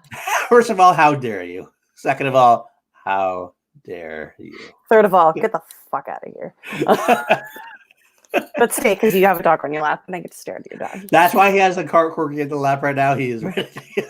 Everybody's got to tell him tomorrow. Everybody should tell him that tomorrow. If you talk to John Mariette on Twitter, ask why he hates his kids. No, don't do that. Don't do that. No, please don't do that. We actually like John. We actually love John. I'll save it for private. Love John. I love John and his daughters. So, and his daughters. All right. So after Dogma, at number 4, this is where we slot the original Clerks. Oh wow! Right in the middle of the pack. Okay. Right in the middle of the pack, and I think it's fair. Very much okay with that. I think it's a fair rating. Okay. I'm happy with that. After that, actually, you know what? I have to say, while I'm doing this, theoretically speaking, it's actually a tie. This is actually a tie point wise. So Clerks is tied for 3rd with Clerks 2. Oh wow! Okay. So Clerks and Clerks 2 both have the same point value, so technically tied for 3rd. I can kind of get that. I'm okay with that. Especially because, like I said before, you can't get Clerks 2 without Clerks, but Clerks 2 is better, so it's like one whole film, maybe. I don't know. I'm picking up my ass now. But number 2 is Mama. Yeah, that's good. I appreciate it's number 2 that it was also his second movie. It almost feels perfect. Yeah, I agree with that. I can agree with that. Which means, of course, if you don't know by now, that's the number 1. Unsurprisingly to me, to be honest with you. Yeah. I feel like this is a genuine number 1 for a lot of people. because of the idea, like we said before, it had the most specific heart of the film comparatively, I think. But yeah. So any comments on the list? Are we all happy with that list for the most part? I'm comfortable with that list. I mean, I think that the right movies kind of fell where they needed to. I would have liked to see Clerks 2 higher, but I mean, it being at number 3 is very comfortable with me at the end of the day. I mean, we're comparing Kevin Smith movies. How, like, I don't care where they fall for everyone because, like, for me, it depends on my mood. It depends on what I'm going through in my life. Like, I can go like months without watching Dogma, and I'll watch Mallrats 5 times in a month. Like, it just depends. And so the fact that we're talking Kevin Smith makes me incredibly happy. So we're all winners. All winners. Jarvie, what do you have to say since this was your first time watching it? We should have any final thoughts. First of all, I want to thank you for getting me to watch them all. I can't believe that I wasn't a fan of Kevin Smith movies, because I'm a huge movie fan, and these are movies for movie fans. It's as simple as that. Absolutely. Totally. Absolutely. You know what? Thrawn said it best. If you would ask me to be on the show, I'd have refused the principle that they are all beautiful children, and I get that aspect, to be honest. So. Well, Paul, didn't you one time when I was on the show ask me to pick between Brody and Brody and Banky? Was it Brody and Banky? And they like cried. And I was like, no, I can't. That's true. And I was like, no. Luckily, no one ever asked me that. So I am an asshole. I am very much an asshole. I love being an asshole. So, well, that is going to be our show. I want to thank everybody in the chat who stuck with us all the way throughout. It's an amazing time for us to have our first live stream. Richard and I have been planning this for a while, or hoping for a while, rather. I want to say thank you to Rachel and PJ for making this such a great success. I love having you guys on. You guys are wonderful people. Rachel, why don't you plug anything you want to plug, or anything you want to say? Sure. You can find me on Instagram and Twitter at RM Silvestrini, which is right there. I will be starting a YouTube channel soon. So find me on YouTube, add me. It's got my picture on it. I'm going to start doing a show talking to musicians and people that I've toured with, both on Broadway and in the music scene, and talking to them about movies and life and living on the road and what has kept them sane and their favorite movies and music and stuff like that. So it's going to be really fun and interesting. So come join me. It should be starting next week. Hopefully my first interview will probably be with the bassist from We Came as Romans. So if you know who they are, it's Andy Glass, and he's like the most attractive human being on the face of the planet. It's really obnoxious. I love him dearly. So come join me for that fun. It's going to get crazy. Awesome. And PJ? You guys can find me on Twitter and Instagram at PJ_Campbell, which you can also see down below because Paul's a great man and he has it there. You guys can find me over on YouTube now because I am back on the YouTubes. Check out the PJ Campbell Show Network. We're doing a lot of fun stuff. We're actually going to be doing a Frozen 2 watch along tomorrow. So if you are around at 7 p.m. PST and 10 p.m. EST, we are going to be watching Frozen 2 live. We did an Army of Darkness watch along last night. We've got a bunch of different content that's going up on there. Family game night with Chris Clark and Evan DeGraff, back from the Take 3 days. So there's a lot of stuff to look forward to. And then you can find, me over at the Schmodown. So if you guys are enjoying the Schmodown, or if you've never seen it, please go head over and watch it. I know we all are kind of stuck on doing not a lot right now. So give us some love over there. Absolutely. Oh, sorry, real quick, guys. I just had a match come out.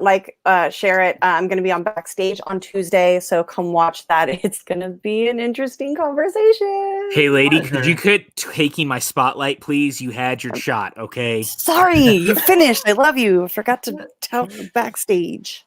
Is there going to be some drama or anything on that show? No, not at all. No hurt feelings. I won't make Frank cry. It's fine. Woo! Okay. All right. Fair enough. Quickly throw it in there. Ferris on So Fast and the Furious next for $2. We will see. I do Fast and the Furious. I will definitely keep you in mind, and I'll have to bring PJ back on, as he said. So we'll go from there. Oh, I will definitely do that. I will say this too. Ferris knows this. Frank and I are going to be doing live commentaries of all the Fast and the Furious movies, one a month leading up to the release of Fast 9 next April. So get ready. Sweet. I'll definitely watch that. Richard, anything you want to plug?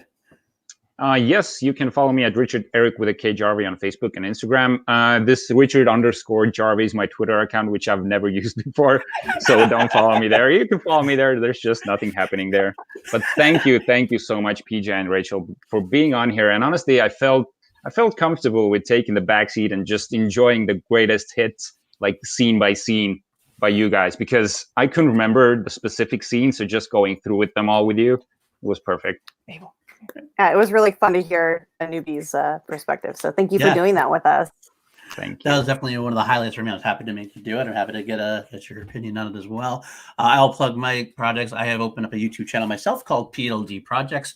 And so far, I've done weekly shows on Star Wars and on my favorite TV show of the 1980s called V.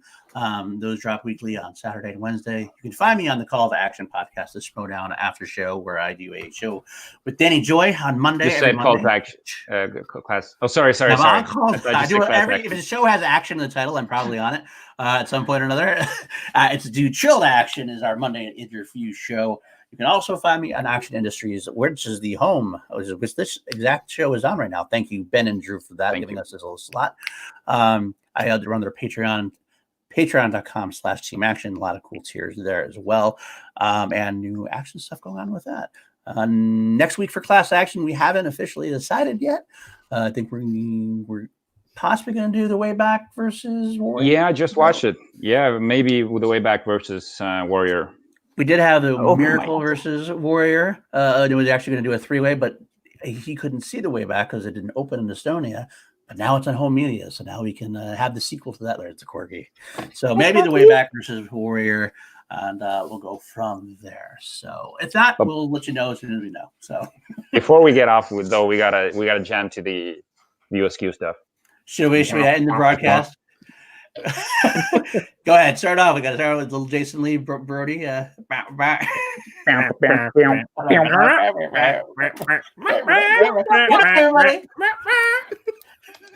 Sorry.